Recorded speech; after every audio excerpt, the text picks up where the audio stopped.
নদিয়াবাসীর ঘরে ঘরে দাঁড়ে দাঁড়ে অলিতে গলিতে বিলিয়ে দিতে লাগলেন মধুমাতা কৃষ্ণ নাম।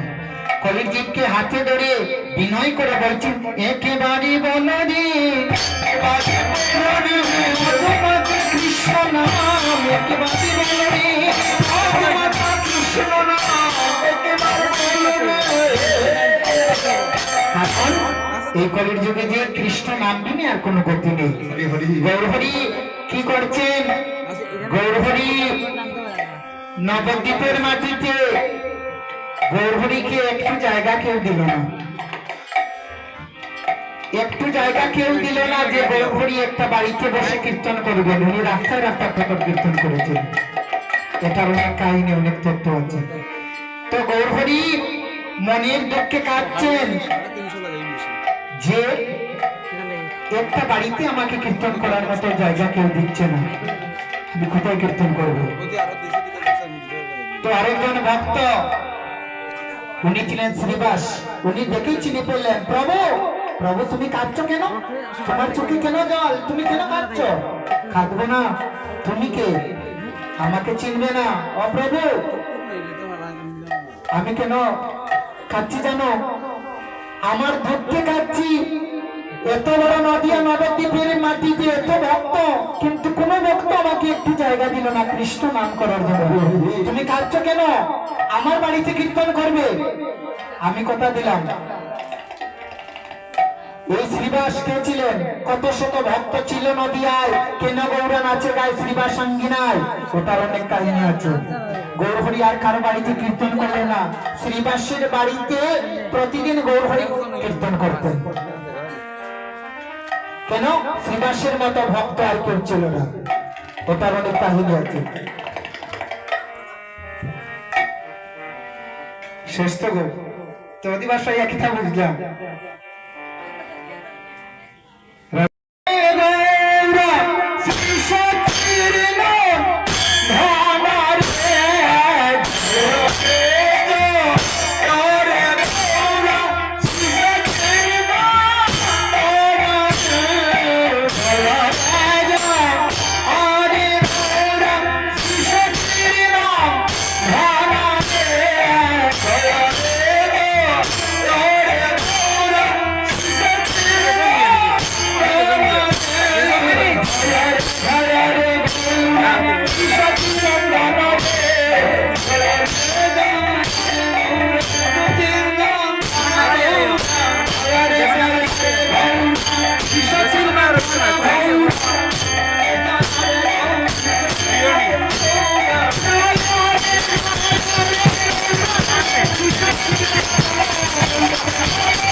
আজ শুভ অধিবাসে গৌরহরি কীর্তন করছেন শ্রীবাস সঙ্গনের মাঝে আর খোল করতাল বাচ্চি ধাঙ্গন দিনি দিনি মাদল বাজত মধুর মন্দির রসাল শঙ্খ করতাল ঘন্টা রব বেল নীল পদ তলে তাল সকল তালে সে গৌরহরির চরণ তলে ধরা দিচ্ছে আর তালে তালে তাল নিচ্ছে অধিবাস কীর্তন হচ্ছে সুমধুর শোনা যাচ্ছে। তো এবার কি হচ্ছে, সবাই তো আর কীর্তন করতে পারে না, সবাই তো আর বাজাতে পারে না, সবাই নাচতে পারে না, তাই কি করবে, তাই সবকিছু করতে পারে না। গৌরহরি বললেন নদের নাগরী তারা গাইতে পারে না, বাজাতে পারে না, তোমাদের কোনো চিন্তা নেই। তাই করলেন কি, শোনো, কেহ কেহ ফুলের মালা গেঁথে এনে কীর্তনে নিয়ে আসছে। আগামীকাল যে কীর্তন হবে এই কীর্তনের মধ্যে যে মরণীয় ভক্ত আছে, নদের ভক্ত যারা ছিল, এই জগতে মানুষ হয়ে এসেছে, সেই ভক্ত যদি কোনোজন তাকে থেকে থাকে এলাকার মধ্যে, তারা কি করবে, আগামীকাল কীর্তন শুরু হবে, 16 প্রহর কীর্তন হবে মহাপ্রভুর অঙ্গনে।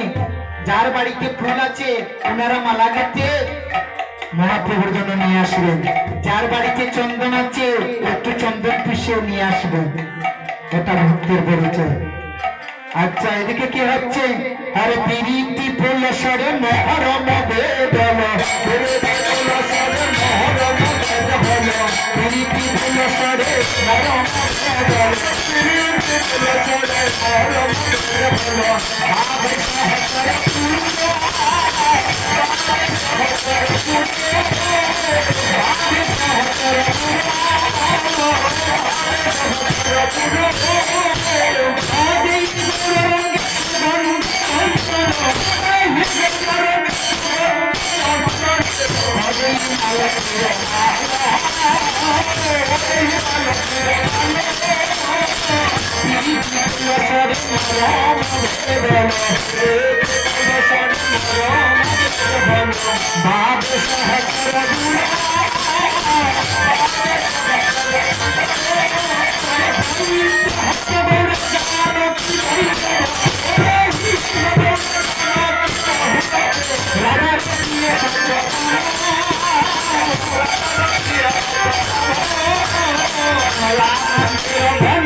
কইতে হতো গৌরা, জানো কি বলবো, কীর্তনের মধ্যে গৌরহরি নৃত্য করছেন, কীর্তন করছেন। ভক্ত ছিল, একজন ভক্ত ছিলেন দ্বাপর যুগে, একজন ভক্ত ছিলেন ত্রেতা যুগে, একজন ভক্ত ছিলেন কলির যুগে।